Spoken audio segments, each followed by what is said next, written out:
Football on Off the Ball. With William Hill, you can boost your winnings on every game with new Bet Builder Extra. Only with William Hill. Download the app today. 18 plus gamblingcare.ie. This is News Talk. Welcome along. It is Who You Got on your Friday. It is a pretty pivotal weekend coming up. Liverpool on the cusp of being crowned English League champions for a 20th time. Need just a single point against Tottenham. That is our live game and Off the Ball at 4:30 on Sunday. Brian Kerr is going to be alongside Nathan Murphy for a probable party, which I think Liverpool deserve, when 5 years ago they were denied having fans around when they lifted the Premier League. We also have got the FA Cup. At the same time on Sunday, you've got an intriguing semi-final between Nottingham Forest, who've been taking everyone the distance so far this year, up against last year's beaten finalist Man City. And on Saturday evening, Crystal Palace, who've been to the final a couple of times famously and have not come out on top, up against Aston Villa, who are hoping to get into their 12th final. And the small matter as well on Sunday evening of Arsenal trying to overturn a deficit against Lyon to reach the final of the Women's Champions League, where in all likelihood Barcelona are going to be their opponents. So we've got a panel of Shane Hannon. How are you, Shane? How are things? And Ger Gilroy's here as well. How are you, Ger? How are you? Aston Villa, big weekend for them. Ger, what's the feeling now? I know Shane Hannon asked a million times, would you prefer to get to an FA Cup final or get to the Champions League final? Win the FA Cup. Win the FA Cup. Or get to a Champions League final. I'm all about the Champions League for Villa at this stage of their evolution. Win the trophy would be great. 29 years since Villa won the Coca-Cola Cup, and the scenes around Newcastle when they won obviously suggest that football fans really want to win trophies, and I totally understand that. But if Villa are going to cement themselves as one of the top 10 clubs in Europe, which they are at the moment by spending, and they're on the verge of being censured by UEFA potentially for that next season, they really need to qualify for the Champions League. Having said that, it's not an actual real choice in the real world that anybody has to make. They just win this game at the weekend and win the rest of the games for the rest of the season, and they'll win both the FA Cup and they'll finish in the top 5. Job done. Marcus Rashford, sign him up. I think a 40 million Marcus Rashford represents good value at the moment. His wages. Even with the wages. Yeah, but you don't have to. You can sign him. You can give him a 10 million signing on bonus and bring him back in line with everybody else. And there's loads of ways. Villa are the 10th highest payers in European football. Their wage bill is absolutely phenomenal. They're still paying Coutinho and Buendia and maybe Dendoncker and about 5 others from. So they weren't particularly well run until Emery got there. I don't know. Dare I suggest signing Rashford would probably make them the 8th biggest payers in Europe or 7th biggest. Just give him a 10-year contract like Chelsea. Just extend the contract. I realise that all the Manchester United fans and fans of every other team really want Marcus Rashford to fail. I get it, right? I get it. I was once a moron like you people, but I've changed. I've seen the light. I've got wisdom now. Just a bit like Marcus. You know, there's been no trips to Belfast. There's been no, I was on a break, trips to New York to, you know. Are you glamorising Belfast slightly here? Is not the story not in that one the fact he went to Larne and went to a pub in Larne as opposed to going to Belfast? No, it was no. Well, he tipped into Belfast afterwards, but he had a night in Larne as well. There was a nightclub in Belfast city centre. Yeah, where he got photographed, but he was photographed in a pub in Larne as well. I assumed Larne was just kind of the last stop before Scotland and there was nothing else there. That they drove. Well, Larne was a football hotspot, obviously. Staging post of the current Derry City manager, who all of a sudden has turned things around.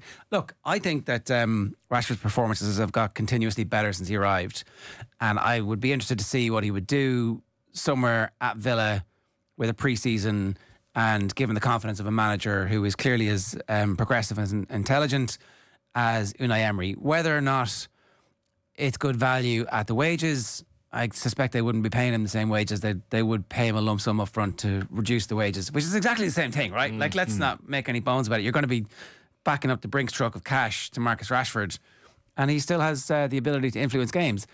Now, would I be terribly surprised if they bought him for 40 million and then flipped him in the next transfer window after that for slightly more money? I really wouldn't.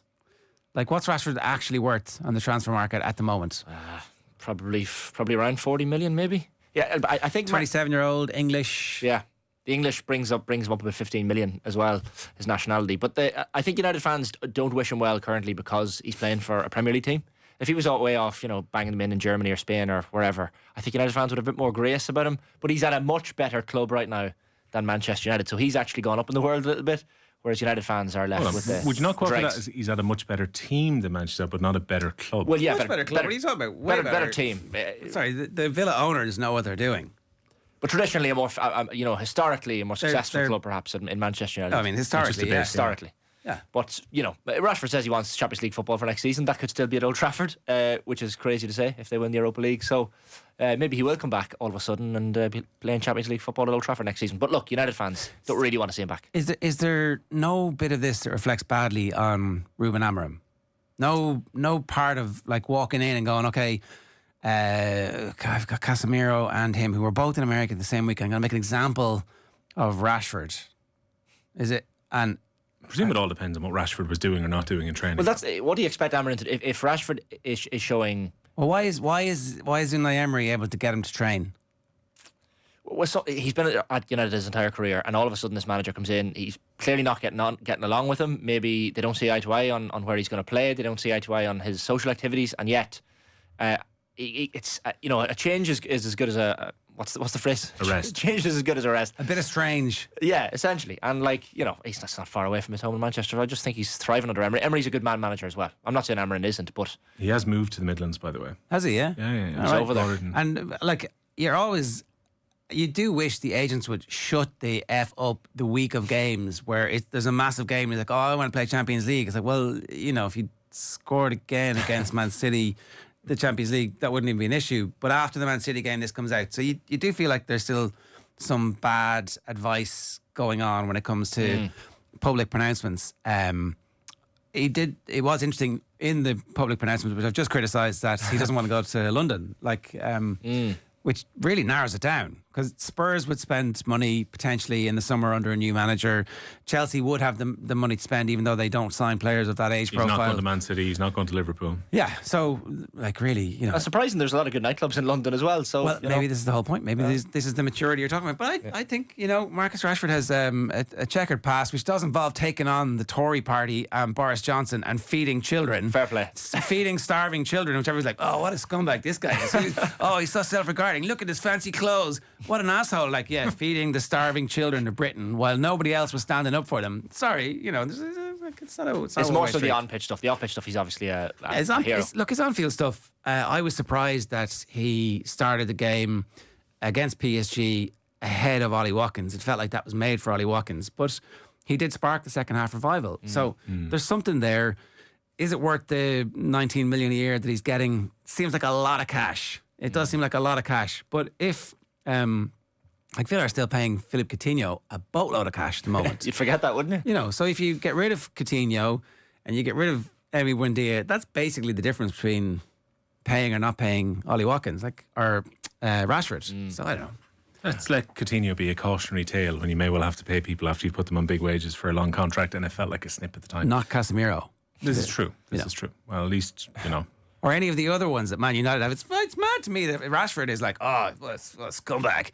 And it's like, hang on, Man United did this. Man United voluntarily did this. In fairness, and I'll say this, Casemiro won the penalty Bruno Fernandes scored, assisted Kobbie Mainoo's goal and assisted Harry Maguire's goal.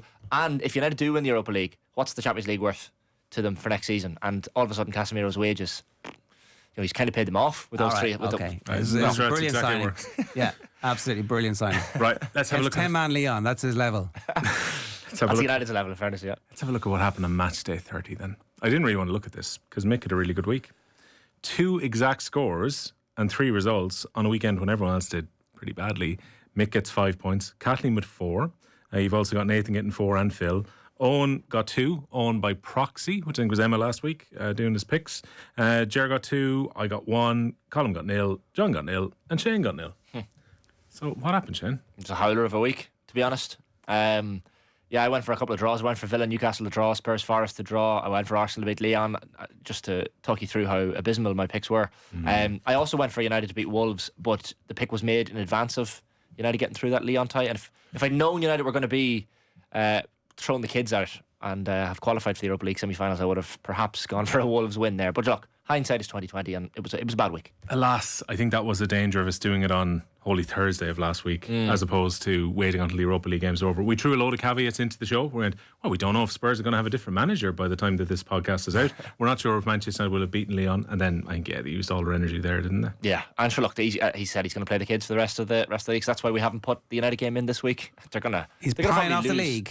Basically, but This is high quality management. This is what we've come to expect. No, the best young manager in the world. He's come early, so he's been able to inculcate all his brilliant philosophy of playing three at the back when we clearly can't do it. What a genius he is! if you were in his position, and you, I wouldn't have taken the job. well, fair, but Come on. you know, Bruno Fernandes It's gets now or injured. never, says the most desperate crowd, the most desperate shower of know-nothings about football. But this is the only opportunity you're ever going to have to take the job. If you don't take it now, we'll reject you forever. Who are you going to get? Who are you going to get, United? Give it a Giggsy at the end of the season.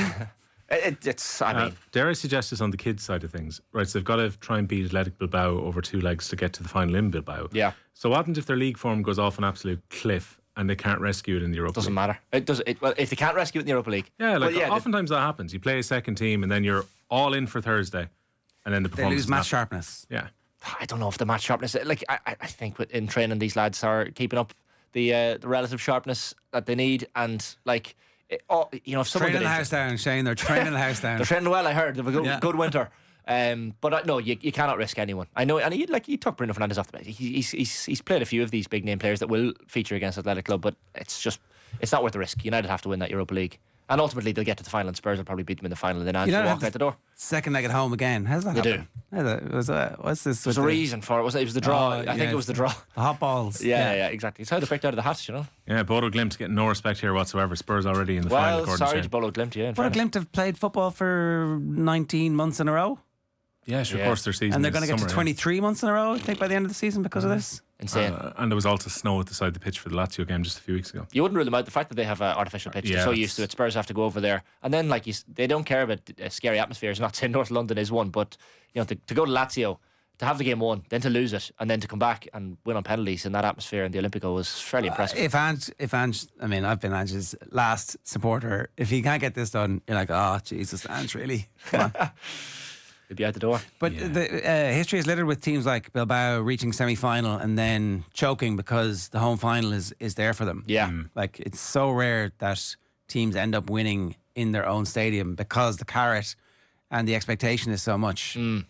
I'm due to go over to Bilbao for the final as well. I've never been to the San Mamés, so I'm looking forward to that. But How far did you buy your ticket, Shane? Unbelievable. I bought it at the last 16 stage. That's pretty good. But the match ticket is only viable if Manchester United qualify. It's one of them club tickets. okay, that's great. So I don't have to go over. Do you know the funny part? If Manchester don't qualify, there'll be plenty of tickets. That's true. That's what happened with Europa last year. Yeah. Every Liverpool fan went in on the ballot early. right, yeah, Didn't yeah. get to the final, and then the week of it, you couldn't move without tickets here in Yeah. Dublin. Same will happen again, no doubt. I mean, look, you should go anyway. Yeah, I should actually. In fairness, Bilbao, I've heard good things. Sensational. The Basque The country new there. stadium's class as well. Yeah. So maybe. All right, let's get back on track. Here is the graphic for the station, or for the standings for the season, I should say. We don't Stations need to see across this. or any mind. We don't Okay, really. It's gone a bit blurry there. I can't see it, so move on. Nick has gone to 82. Shane and I are both on 78. John is on 76. He kind of flirted with the top a couple of weeks ago, but obviously Mick's good week made a big difference. You've got the defending champion, Colin Buig, second bottom, just above Ger Gilroy, 64, plays 63. Kathleen on 70, Nathan 74, Phil 75, Owen 75. They're kind of the also-rans in the middle of the table, really. But there's Mick at the top. He took some enjoyment when he saw his second correct score went through, where he went, "You're all burying the lead, lads. There's a new leader." Yeah. I mean, I had my lead there last week. Yeah. And might be the only time I lead in the whole season, but it's nice to have some of How those. many weeks are left? It's not many, isn't it? 4, I presume. Right. Plenty of Still time. time, yeah. Unless yeah. we're going A lot of further. points on the table. Yeah. Yeah. Still time to finish second from bottom, Ger. Brona, correct me if I'm wrong. I presume we're doing about 4 more weeks. I'm getting the Dunno shrug out of the control room at the moment, which means, probably. Delighted to say we got Sam Norris from William Hill with us as well. Sam, how are you getting on? Yeah, very good. Pleasure to be here. I've been on the podcast 3 times this season. All 3 FA Cup. have been FA Cup weekends, yeah. Lee Phelps hates this competition. If he thinks he's going to swan back in for the final, he probably will. You probably will, yeah. I predicted this last time you were on. I said, look, we'll see a semi-final weekend in a few weeks. And you went, oh, no, I think they'll roll out the big guns for this. I'm not sure if I'm going to be here. But yet, here you are. Yeah, indeed. Pleasure to be back again, though. I'm sure Lee will get the final, but you never know. Yeah, Lee messed us up last week, but we also messed ourselves up because we were going for Jacob Murphy to score, and then Lee was convincing us to put more onto our bet builder. But unfortunately, the boffins out in the office had already sent us awry at that point. We're doing something very similar for the bet this week. So we're going to have a bit of focus on Sunday here on the radio on the Tottenham game against Liverpool at Anfield. Liverpool going for the league. The decision outside collectively was both teams are going to score, Liverpool are going to win, and Luis Diaz is going to score. I'm not sure. Do either of you know why we've put Luis Diaz on? I had. This is the first time hearing about this bet. Luis Diaz. What? Matthew Brennan, apparently, he's getting the blame for this one. You thought Mo... Or the praise if it happens. Mo Salah's new contract. Maybe Virgil van Dijk will come up for a corner after he signed his new deal. Maybe he'll score. No, Luis Diaz is who's going to score the goal, apparently. What are you giving us for this one, Sam? I like the Luis Diaz shout, actually. So Liverpool to win, both teams to score, and Diaz to score is 100-30. I think he's kind of been the hot hand for the end of the season. Salah, by his incredible standards, has cooled off a little bit. Diaz, 4 goals in his last 6 for club and country. I think he's the one who's finishing the season slightly stronger. So I actually really like the Luis Diaz shout this week. I don't like both teams to score, though. I think Liverpool are going to absolutely hammer them here. They're 1-4 in the outright betting.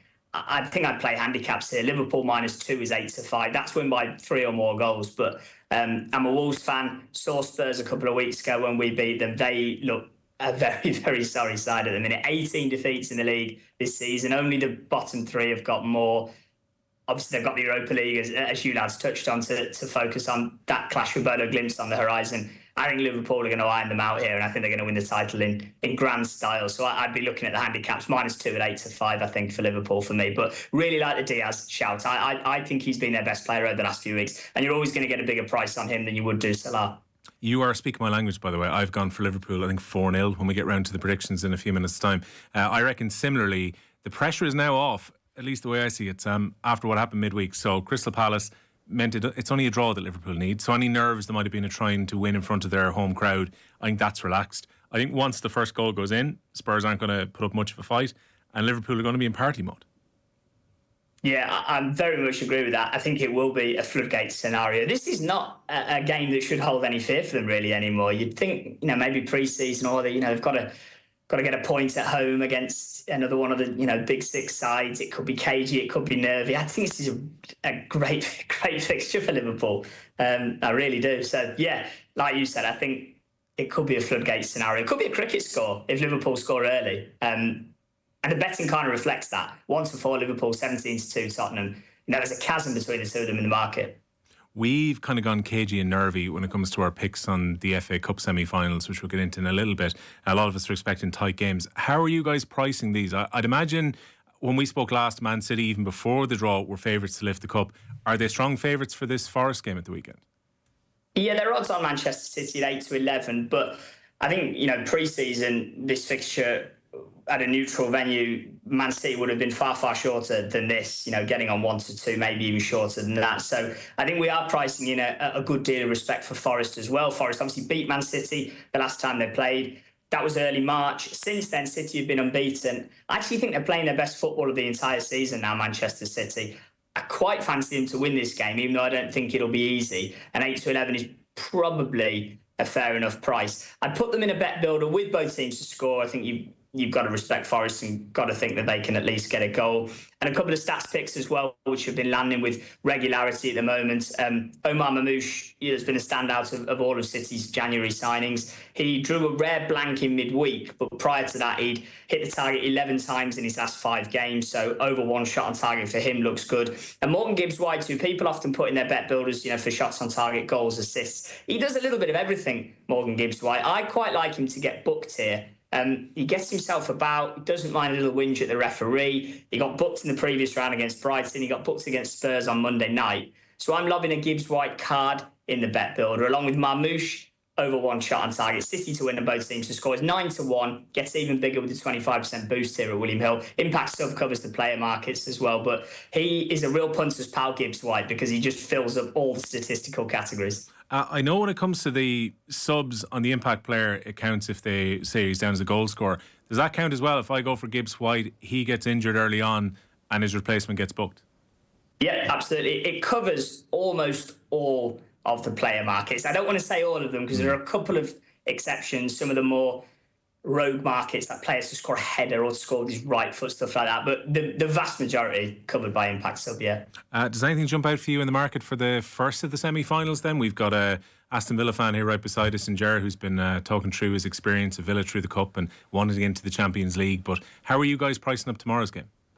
Yeah, we've got Villa as narrow favourites. They are odds against. They're 23-20. Palace 23-10 and the draw 23-10. Of course, those are the 90-minute prices. like you said, a lot of people kind of come into these semi-finals expecting them to be quite cagey. Last 4 league meetings between Palace and Villa, though, have seen over 3.5 goals. So if you did want to swing the other way and think that pattern is going to continue, you're going to get a little bit of a price just because it's priced up to be a low-scoring game. 12-5, that is over 3.5, which I thought might be quite big. Neither of them do a lot of clean sheets. The man that stands out for me, though, at the moment, Yuri Tielemans has been playing superbly of late. Thought he absolutely bossed the game against Newcastle. And he's finishing the season with a real flurry. He's had a goal involvement in 5 of his last 6 games, so either scored or provided an assist. And we have a market on a player to score or assist here at William Hill. So I think Yuri Tielemans in that particular market at 11-4, very interesting. He drew a blank in midweek, but that was against City. He should get more chances here.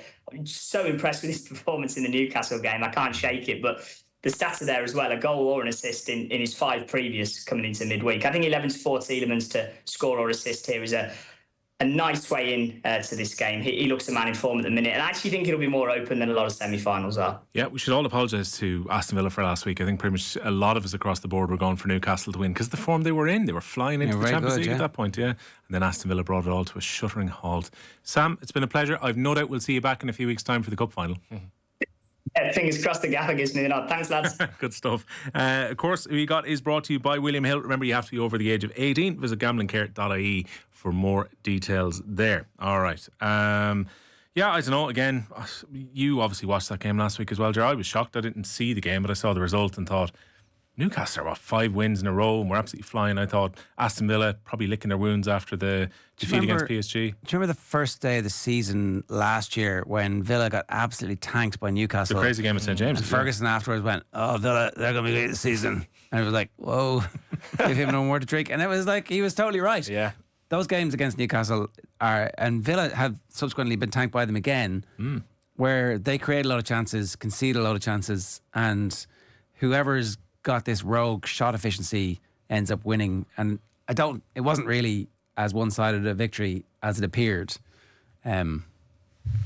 So I was just looking back at the last time that Villa beat Palace, they were 1-0 down with 87 minutes on the clock, and they scored in the 87th, 94th and 98th minutes to win 3-1. So they didn't really win that game either. And John Duran, Leon Bailey and Douglas Luiz scored the goals. None of them were going to score any goals this weekend for them. So territory. Yeah. I'm trying to manifest with my prediction here that Villa are going to win this game after extra time, but sounds like a routine 3-1 win to me there. I am not confident. Do you know what we're all confident about? And we'll get to match 1 here, is Liverpool to beat Tottenham. There is no love for Tottenham Hotspur going into this one. And again, it's all about the margin of victory, really. So Colm has gone for 3-0. Owen has gone for 3-1. Ger has gone for 4-1. John has gone for 3-0. Threes tend to be kind of the popular scoreline here. Kathleen's gone for 3-0 as well. Mick has gone for 5-1 Liverpool, which would be great for our bet. You've got Nathan going for Liverpool to win 3-1. Phil has gone for 3-1. Shane has gone for 3-1. And I have gone for 4-0. I guess, look, Shane, there's no surprise that we're all piling on Liverpool here. Yeah. Is there any chance this gets nervy at any point? No, I don't think so. Because the amount of games in hand as well. It's not like it's... There's no nerves whatsoever. And look, this Premier League season, in terms of the title race, has petered out to a boredom, but Liverpool fans will not care. I think they'll be quite glad that Arsenal didn't get over the line during the week. You want to win the Premier League on, in Anfield and secure it there, which they absolutely will this weekend. Maybe the both teams to score is a good option because I've gone for 3-1. Maybe Luis Diaz will score one of those goals as well. But I just can't see anything. The atmosphere is going to get Liverpool over the line here. Ange Postecoglou has probably done it. He's probably going to do an Amarin a little bit. Not saying he's going to put out the kids, but certainly the Bodo Glimt game has to take precedence, so he doesn't really care. And he's probably out the gap, regardless of even if he wins the Europa League. So I can see Liverpool banging in some goals in this one. And procession towards the end. 65-70 minutes, we'll know the result.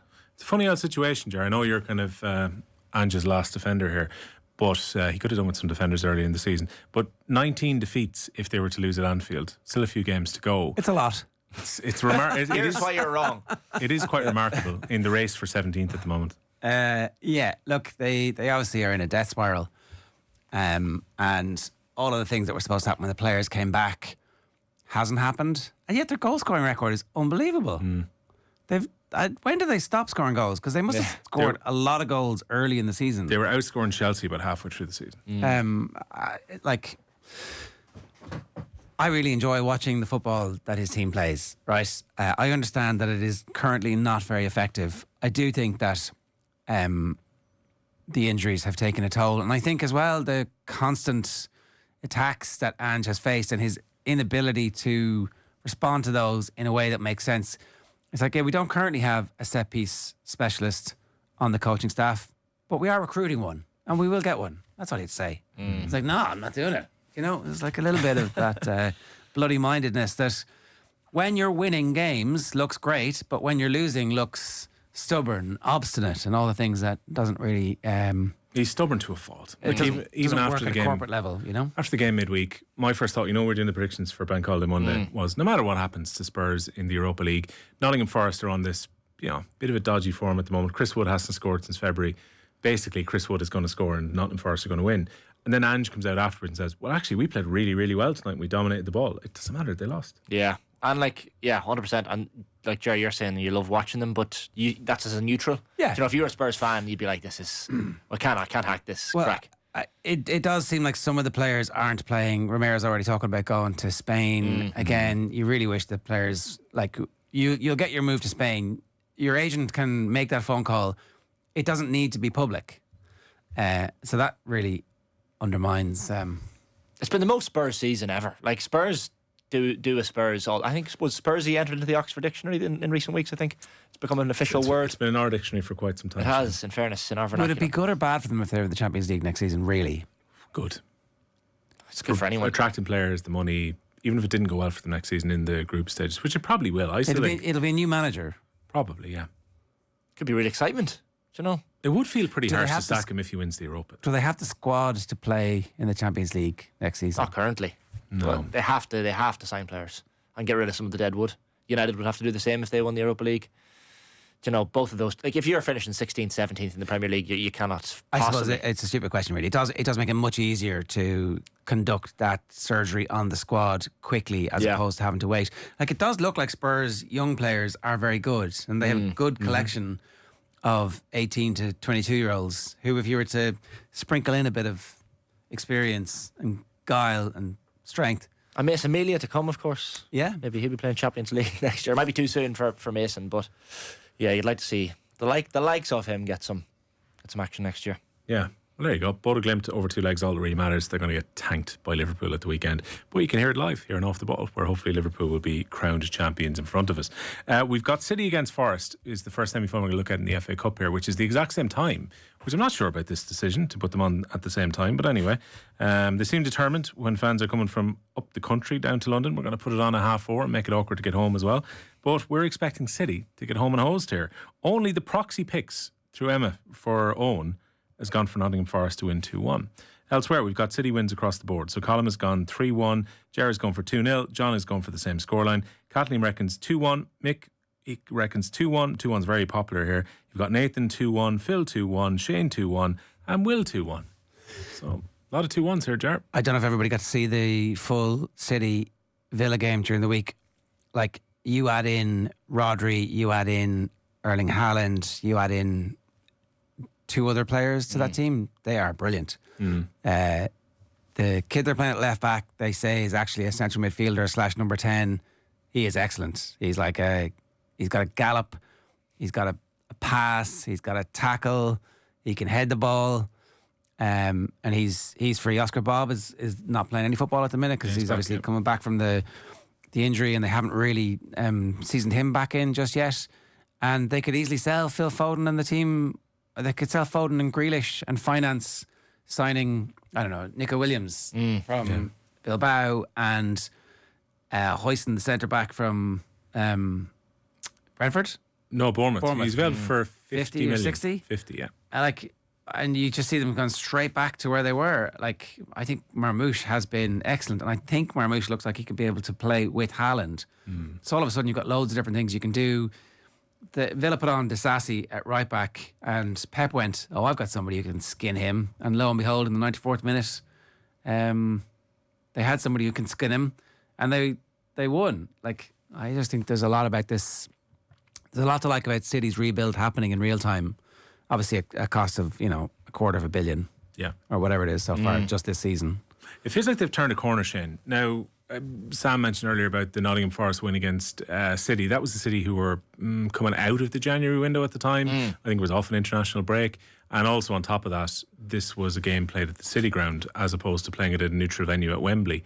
That to me sways me towards City here. Yeah, because they have the experience of playing obviously in Wembley a lot more than Nottingham Forest in recent times. Like that could have a factor. That's probably the reason why a lot of us have gone for. We've all gone for a close game. I don't think anyone's gone for extra time in this in particular, which is funny considering the amount of 2-1s we've gone for. No one after extra time.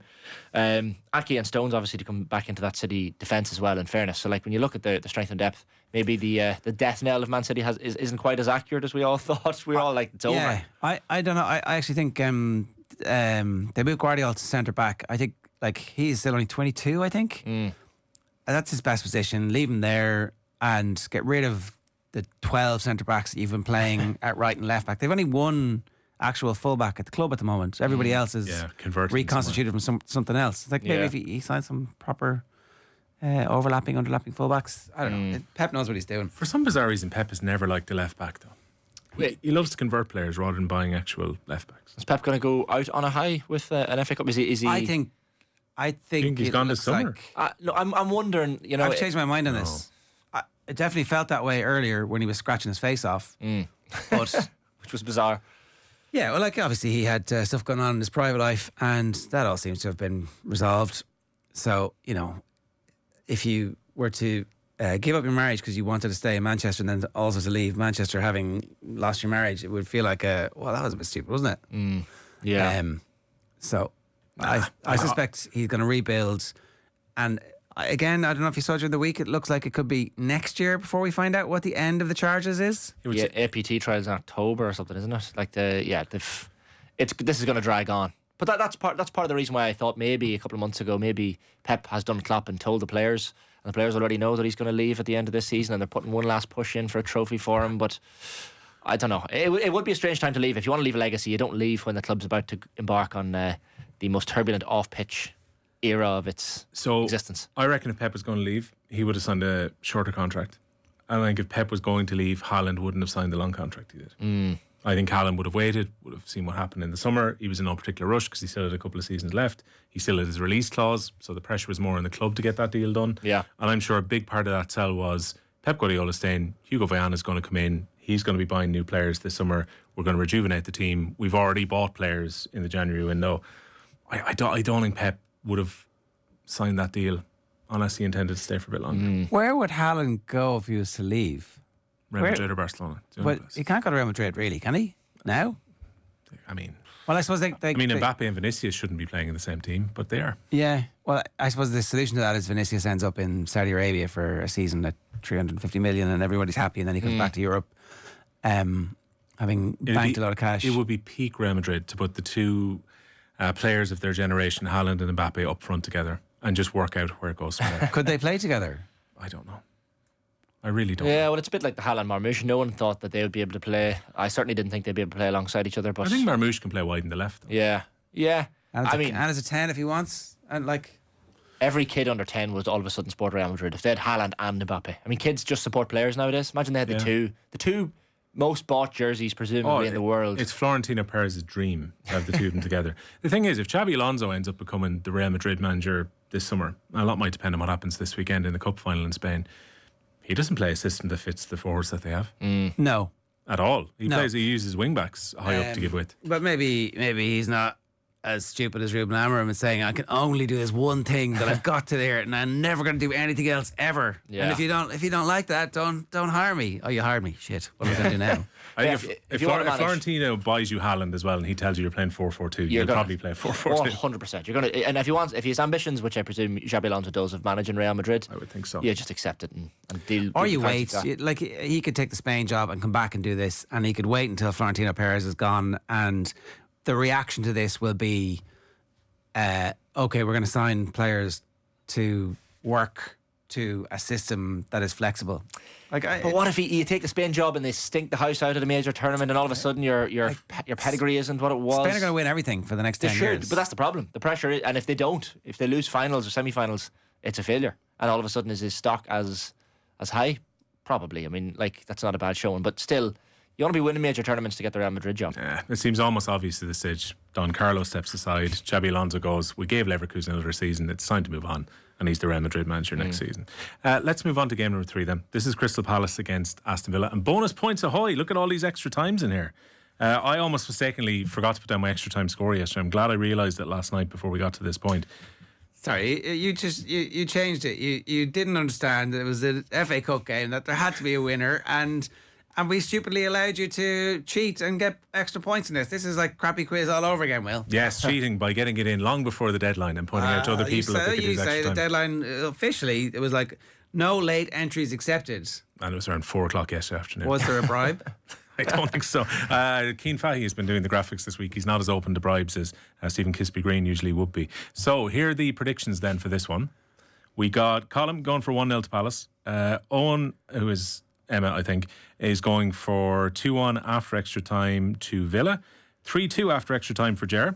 It's going to be a Palace win in normal time for John, 2-1. Villa to win in 90 minutes for Kathleen, 2-0. Mick has gone for Palace to win. Oh, this is the ultimate reverse jinx, 2-1 in 90 minutes. Nathan has gone for 1-1 after extra time. And who knows what happens from there? He obviously didn't want the additional bonus points. Palace win on pens. Palace will win on pens, yeah, okay. Yeah. We've got Phil going for Villa in 90 minutes, 2-1. Shane has gone for Villa to win 2-0 inside 90. And I've gone for Villa 2-1 after extra time. So, yeah. I don't think Mick believes that for a second. I think he thinks Aston Villa are going to win this, and he's doing this for pain management reasons. If Palace are to win this game, he's just kind of back in both corners. What do you think matters more to Mick? Winning who you got, or Aston Villa getting to the FA Cup final? Again, I say to you, these things are not in opposition. This is in this case, they literally are a false dichotomy. That's an emotional hedge. That's what it's an emotional hedge there. You want to make sure. It's Unai Emery, the cup expert, 4-time Europa League champion, of course, as a manager who is going to go all out to win the FA Cup. I'm not saying Palace won't. Europa League, 2 legs all the way to the final. Yeah, he's won a French Cup though. He has, true. But I do think Villa, now that they're out of the Champions League, every egg into this basket, of course, with the Premier League as well. But no, it's not. The Champions League is still there. No, of course. But I mean, you want to win a trophy by the end of this season. Like Villa would, to have such a remarkable season and not have a trophy at the end of it, I think they look back with a little bit of anti-climax. A little bit as a Villa fan, Jerry. I think you would. The thing is, it does feel like they're building something. There's been a few decisions along the way where you felt like, oh, that doesn't really bode that well, and then they've rescued it with, so Disasi will go. I think they'll sign Asensio for something like 10 million, which seems like good business. He's 29, and I'd say his wages are not far off what Marcus Rashford is getting, which is why everybody's delighted to play. But he'd be an excellent player for them. And then the decision is to be made on Rashford. There's no way they're signing Rashford if they're not in the Champions League next year. Games like this really matter, and if they could win this and then have the final to look forward to and roll into that final on the back of having qualified for the Champions League next season, that's a great season. You win or lose a final, you're playing in them. It's an anticlimax if you lose, right? Yeah. But at least you're there. That's the point of this, is to feel alive when the trophies are being handed out. Palace are weird. It's very hard to tell where they're at. So a few weeks ago, they went to Man City. Should have been 3-0 up. Goals not given, lose 5-2. Yeah. Got a good result against Arsenal midweek with half an eye on the FA Cup semi-final. I think Arsenal have got all eyes on the Champions League semi-finals now. The league is run. So therefore, I don't think Arsenal were all that pushed about winning midweek. Mateta's back though. Yeah. And they seem to have turned a little bit of a corner form-wise for Palace. I don't know. Are we underestimating Palace here, Shane? Palace are always dangerous in the FA Cup. They've only got to the final twice and lost to Manchester United both times, I think. The famous Alan Pardew dance moment. Jesse Lingard with an extra time winner in that FA Cup final. That seems like a fever dream. Palace are dangerous. They knocked out Fulham, wasn't it, in the last round? A dangerous Fulham team that looked like they were putting a lot of eggs into the FA Cup basket this year, had knocked out Manchester United in the tournament. You cannot rule out Palace. And I've gone for 2-0. I think it's probably one of the more confident Villa wins out of all the predictions. I just feel like I know, Jerry, it's a nervousness from Aston Villa fans. They don't want to say it, but I fancy Villa in a massive way for this game. And that's no disrespect to Crystal Palace. Palace keep beating Villa. I know. But it's the bogey team. That bogey team thing is a real thing. Possibly. Under like managers as diverse as Roy Hodgson and whoever's in between and this guy. Playing Palace in Wembley is Paddy different. McCarthy was actually the manager And this guy. Right. the 3-1. Yeah, right. yeah. But playing Palace in Wembley is much different to playing Palace in Selhurst Park. Like we've spoken on this show before about how Selhurst Park is one of the more difficult away venues to go to. Look, I just think Unai Emery's going to work his magic. Marcus Rashford, potential winner in an FA Cup semi-final. Of course, an FA Cup winner last year. Yeah. He'd do it again. He'd be one of, I think, the 5th player, Brian Talbot, and there was 3 or 4 others who'd done it. With 2 different clubs. Yeah, in successive years. In successive years, right? That's pretty impressive. Small group. Okay, let's have a look at the last one then. This A is Rory McIlroy level achievement. You'd have to even Massive. the most annoyed of Manchester United fans couldn't begrudge Marcus Rashford. No, not of course. The Grand Slam. who knew that Rory McIlroy would be the yardstick in which we would Everything be, from now on. Yeah, just not even sport. Right, here we go. There's no love for Arsenal here, I'm afraid to say. It will not be Arsenal going to the Champions League final if we're to be believed, at least. So Colm has gone for Lyon to win 2-0. Owen has gone for Lyon to win 3-1. Gerard's gone 1-0. John has gone 2-0. Kathleen has gone 3-1, which I don't think is even yearing from the Arsenal fan. Mick has gone for a draw, which won't be enough, obviously, for Arsenal, if that's to be the case, because they're behind from the first leg, 1-1. Nathan's gone for Lyon 2-0. Phil has gone for Lyon 3-1. Shane has gone for Lyon 2-1. And I've copied his homework and gone for 2-1. The turnaround is not looking likely, Shane. No, and like we were very split, I think, last week for the first leg, and there's clearly a bit of scar tissue amongst all of us because we've all opted for Lyon in this one. Arsenal defensively weren't good last week, and Lyon have that fast counter attack that just causes severe problems. This one's in Lyon as well, isn't it? It is, So it's away from home. It's difficult. Like you look at a lot of the results in the WSL this season, Arsenal have come from behind in a lot of games to pick up all 3 points. In the quarterfinal, it was a 2-0 down against Real Madrid to ultimately progress. So they can do it. There's definitely no danger of this Arsenal team being capable of doing it, but they're going to have to up their performance and then some to get past this Lyon team based on last week's performance. And it's just hard to see it. I agree with you. I don't think Kathleen is yearing with a 3-1.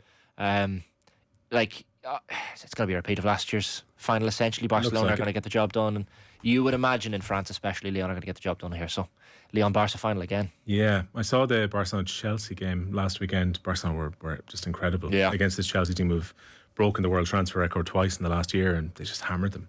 So I don't know, whoever comes through, it might be going for a procession into a final for Barcelona, but we'll see.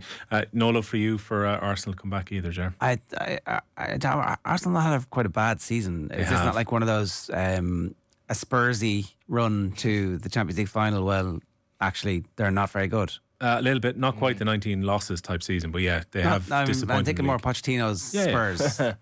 Did they have 16 losses that season? Was it 12? I'll check. Oh, Pochettino, genius. Oh, should manage any club in the world. And has 3 more losses. And too much reaction to Spurs and Rashford. Yeah, turns out Lyon are a much better team than Real Madrid as well, as much as Arsenal were able to turn that round in the second leg of the quarter-final. But let us have one last look for Mick's benefit, if nothing else, at the season table. Spurs lost 13 times that season, by the way. There you go, yeah. So big comeback against Ajax. Mick 4 points clear at the top. We're all trying to chase him down at the moment. Big weekend coming up, so you've got those 2 FA Cup semi-finals across Saturday and Sunday. The Saturday match is Villa and Palace, and then you've got Nottingham Forest against Man City on the Sunday. We're live on your radio, Shane. Looking forward to this. Brian Kerr, Nathan Murphy going to be at Anfield. The party for all Liverpool Nathan's fans. chance to be in the middle of the party afterwards. He's going to be there getting all the post-match hashtag content. Speaking to hopefully some fans as well, maybe after that match. It's going to be a party. It's going to be a party regardless. And of course, we haven't even mentioned the big game, the other big game of the weekend, Ger. Louth versus Kildare. I mean, the 16th spot in the All-Ireland series. It is so Louth 4-6, Kildare 6-4. Yeah, big William favourites. Hill. Sam Mulroy potentially back, I think, for Louth this weekend as well. So that is a massive game. Forget about the Leinster final and qualifying for it. You want to be in that All-Ireland series. All joking aside, Shane, I realise that you're patronising us. Genuinely not. This is.